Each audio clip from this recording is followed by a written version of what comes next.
Bonjour à tous et bienvenue à toi sur la chaîne d'un psy dans ma poche. Je m'appelle Alexandre, je suis psychiatre. Je m'occupe dans ma pratique principalement d'enfants, adolescents et jeunes adultes. Aujourd'hui, on continue notre périple dans les méandres du fonctionnement du cerveau à travers cette première série de vidéos intitulée Apprendre. Si tu n'as pas vu les vidéos précédentes, je t'encourage à y faire un tour et notamment cette vidéo sur l'encodage. Aujourd'hui, on parle du deuxième processus de la mémoire, à savoir le stockage. C'est généralement ce dont on parle quand on parle de mémoire dans le langage courant, c'est-à-dire notre capacité à retenir les informations. C'est d'ailleurs de là qu'on dit souvent « j'ai » ou « je n'ai pas une bonne mémoire ». En termes de stockage, il y a deux mots-clés, répétition et sommeil. Donc de base, il faut savoir que le cerveau ne peut pas amasser en une seule fois toutes les informations nouvelles. Donc ça sert à rien de vouloir tout retenir du premier coup. Plus tu répètes les choses et plus elles s'inscrivent en toi.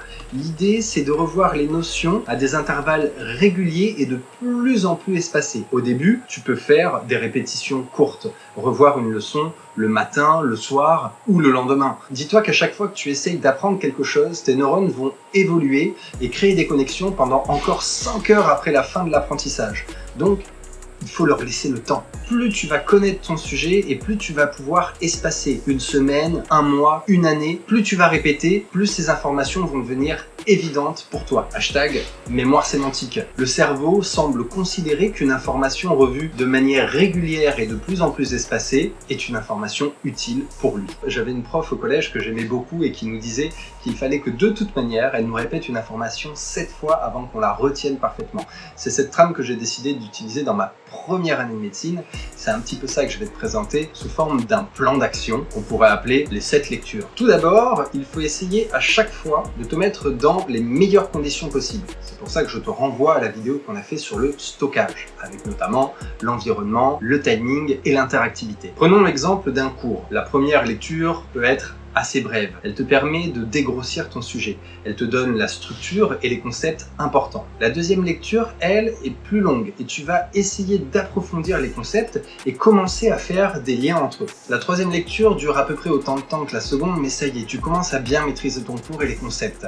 Tu peux commencer à t'entraîner à ce moment-là et notamment en faisant des exercices. On reviendra sur l'importance d'alterner entre cours et exercices dans une vidéo dédiée à l'essai-erreur, également dans la vidéo suivante qui sera dédiée au rappel. La quatrième lecture est un petit peu plus courte que les précédentes.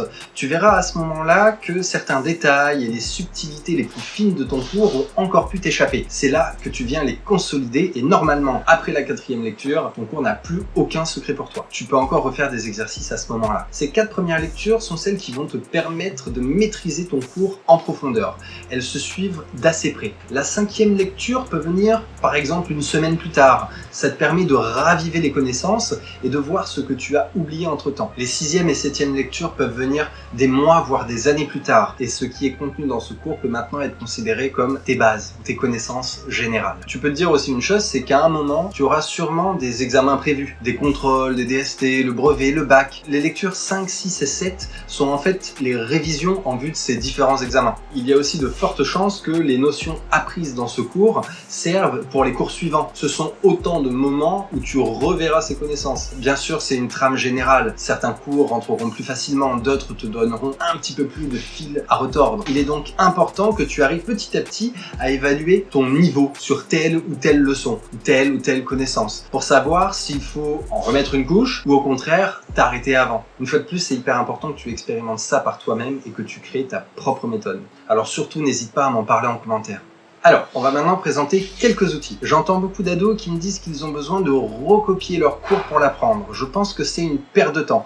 L'idée n'est pas forcément mauvaise, mais je pense qu'on peut l'optimiser. Si tu dois recopier, autant réciter. Notamment avec la subvocalisation, tu verras que ce sera plus rapide et moins coûteux en énergie. Ensuite, si tu veux vraiment t'aider d'un support écrit, il faut que tu rendes ça interactif. Voilà 2 techniques. Tu peux prendre une feuille à côté de toi et noter les questions qui te viennent, les points d'étape importants, mets des flèches, trace des traits, fais des connexions, fais des schémas. L'idée, c'est que ce soit un support dynamique. C'est un peu comme une carte mentale, une véritable extension de ton processeur pour la compréhension. Ça t'aide à visualiser les rouages, les liens, les concepts. C'est un petit peu comme ton palais mental. Deuxième chose, tu peux lister sur un petit bout de papier cette fois le vocabulaire, les dates, les formules importantes, les choses que tu dois apprendre par cœur. Ça, c'est ton anti-sèche. Alors, pas celle que tu utilises pendant les contrôles, bien évidemment, hein, mais celle que tu gardes dans ta poche toute la journée et dès que tu as 30 secondes pour aller pisser, que tu es en train d'attendre un pote ou que sais-je, quand tu es sur le trajet de l'école, tu peux en profiter pour la relire. Et tu verras que des bouts de 30 secondes, on en a un paquet dans une journée. Et c'est autant de répétitions qui vont faire rentrer petit à petit ces choses qui, de base, sont parfois un petit peu plus imbuvables. C'est cette fois-ci une excellente extension de ton disque dur pour la mémorisation. Note quand même que le fait de mieux comprendre permet de tisser des liens et in fine de mieux mémoriser. Et ainsi de suite. Pour les langues, tu peux utiliser la très bonne application DuoCard. Je précise que je ne suis pas sponsorisé. C'est ce qu'on appelle des flashcards. En mode gratuit, tu peux rentrer jusqu'à 2 langues et 20 mots par jour, ce qui est largement suffisant. Et c'est très utile pour le vocabulaire et c'est très facile à utiliser. Personnellement, je l'utilise et j'ai appris plus de 500 mots en espagnol en moins d'un mois. Pour l'école, c'est très sympa parce que premièrement, si tu commences à utiliser du vocabulaire que le prof ne t'a pas appris directement, il va adorer ça. Et deuxièmement, parce que souvent, on vous donne justement des listes assez longues de vocabulaire, c'est assez indigeste. Donc, rentre tout ça dans l'application et tu verras que ce sera beaucoup plus facile à apprendre. Tu sentiras aussi que l'application se base justement sur le principe de répétition espacée. Tu peux récupérer le principe pour te faire tes propres petites flashcards papier. Je sais que tout ça demande un peu de discipline et d'organisation, mais une fois que tu auras trouvé ton rythme, tu verras, ça glisse tout seul. Deuxième mot-clé, le sommeil. Il y a tellement de choses à dire sur le sommeil que ça fera l'objet d'une vidéo dédiée. Mais concernant la mémoire, il y a une seule chose que tu dois savoir, c'est que ton cerveau apprend quand tu dors. Ou plutôt, il va faire le tri, c'est-à-dire consolider les connexions pour les apprentissages pertinents et effacer un petit peu ce qui lui aura semblé un peu moins nécessaire. Tu te souviens que je te disais que le cerveau se modifie encore pendant 5 heures après un apprentissage. Durant le sommeil, c'est démultiplié. Ton cerveau va littéralement passer en revue tout ce que tu connais en vitesse x10 à x100. Tu as déjà dû en faire l'expérience quand tu essayes d'apprendre quelque chose un jour. Ça peut paraître un peu difficile, un peu laborieux. Et le lendemain, quand tu le revois, tout de suite ça paraît plus simple. Il suffisait juste de passer une bonne nuit de sommeil. On dit souvent que le sommeil porte conseil, mais en fait c'est bien plus que ça. En termes d'astuces, je te dirais juste de relire certaines notions importantes le soir avant d'aller te coucher. Évite juste d'être sur un écran avant de te coucher parce que ça perturbe la qualité du sommeil. Donc au-delà de mémoriser, comme le cerveau crée des connexions, tu verras aussi que ta capacité de compréhension va être améliorée. On parle d'ailleurs d'effet Eureka chez des chercheurs qui ont eu des révélations et ont fait des découvertes importantes juste après avoir dormi au réveil. Donc en résumé, il n'y a pas vraiment de technique particulière. Il suffit de bien dormir. Pour ça, j'ai quand même quelques conseils. C'est ce qu'on appelle les règles d'hygiène du sommeil. On a par exemple le fait d'aller se coucher au moment où on ressent la fatigue. Ensuite, tu peux par exemple prendre une douche un peu fraîche le soir. Il faut savoir que la température du corps diminue pendant la nuit, donc ce sera un signal pour ton cerveau.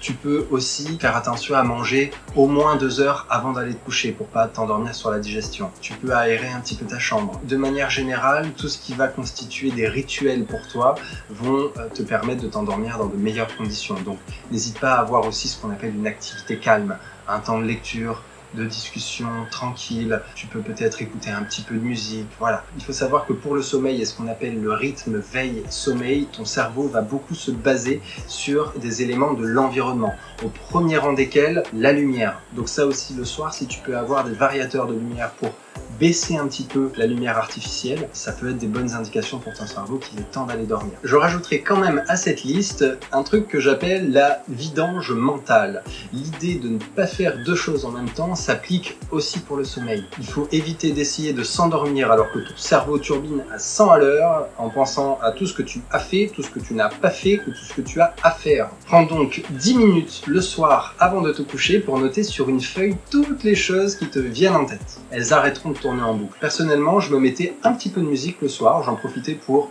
me brosser les dents, ranger 2-3 trucs, organiser mes affaires pour le lendemain. À la fin, j'étais prêt pour aller me coucher dans de bonnes conditions. Pour les parents, si votre enfant a du mal à s'endormir, n'hésitez pas à aller chercher un peu de mélatonine en vente libre dans le commerce et demandez conseil à votre pharmacien, bien évidemment. On reviendra dessus en détail dans la vidéo dédiée au sommeil. C'est la fin de cette vidéo, la dernière sera dédiée au rappel qui est le 3e processus de la mémoire. Je réinsiste sur l'importance d'expérimenter pour faire à ta façon. Alors n'hésite pas à me faire part de tes questions en commentaire. Comme d'habitude, je te laisse avec quelques citations. À plus!